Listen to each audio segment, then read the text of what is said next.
What do cats and hedgehogs have in common? I've had both, and other than being adorable, able to defend themselves, and only occasionally interested in human interaction, not a whole lot, unless we're talking about movies. The recent adaptations of the popular musical Cats and the classic Sega video game Sonic the Hedgehog had one striking similarity when their teaser trailers hit the internet last year. They were both almost universally hated. Fans were horrified by the appearance of their beloved characters. The visual effects used to render Sonic and the jellicle cast of felines were called nightmare fuel and fever dreams. Tom Hooper's Cats bombed hard at the box office, earning just $6.5 million in its opening weekend, and ultimately turning in a $100 million loss for Universal and Working Title Pictures.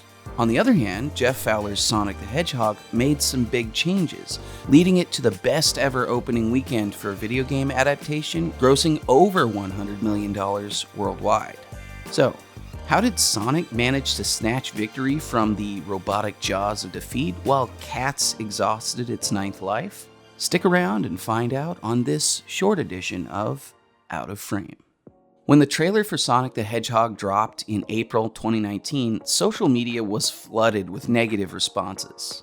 Unlike a lot of negative backlash we've seen in the past, rejecting some stupid thing an actor said or unconfirmed rumors about the themes and plot, in this case, the audience had some very specific criticism about the appearance of the famous blue hedgehog. The movie was originally supposed to be released in November of 2019, but given the visceral reaction of the very fans they were trying to please, Paramount did something almost completely unheard of in the movie industry. They listened. Paramount pushed back their schedule and spent millions of dollars redoing all of the visual effects just to fix Sonic's design. Then they re-released the original trailer beat for beat with the new and improved Sonic. Once again, the fan reaction was massively positive.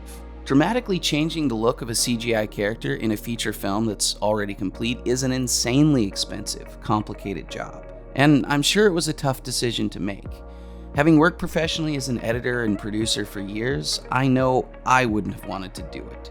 But you can't argue with the results. Changing a product based on this kind of customer feedback is pretty common in most other industries, but it's often hard to do with films. Still, gathering and analyzing customer feedback is a crucial part of any successful business venture. Entrepreneurs call this customer focus. Paramount's president of domestic distribution, Chris Aronson, laid it out plainly when he said, "The consumer always determines what is right and what is wrong. They made their voices clear, and we listened." We've all heard, and maybe even been annoyed by, the platitude, "the customer is always right." It's not really meant to be taken literally, but to remind ourselves that without the customers, there is no business. Economist Ludwig von Mises called this consumer sovereignty. Without government subsidies and protection, in a free market, the only way for a business to make money is to serve the customer.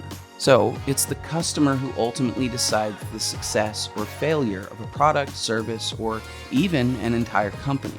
Make something that pleases your customer and satisfies their desires at a reasonable cost, and you will likely succeed and earn a profit. Fail to do that, and you'll lose money. And by the way, this isn't just an important lesson for entrepreneurs. It's also great advice for job seekers. If you're looking for a job, ask yourself what you can do to serve your potential client, your employer. The better we get at serving each other's needs in a market economy, the more we find economic success for ourselves. This dynamic is crystal clear in the cases of Sonic the Hedgehog and Cats. In both cases, early reactions to the character design were overwhelmingly negative.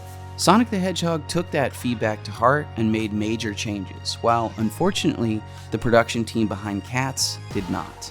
And that made all the difference. Hey everybody, thanks for watching this short episode of Out of Frame. What did you think? Let me know in the comments. If you want to know more about customer feedback and the role it plays in product development, check out the links in the description, and don't forget to like, share, and subscribe to all our social channels on YouTube, Facebook, Twitter, and Instagram. Thanks for watching.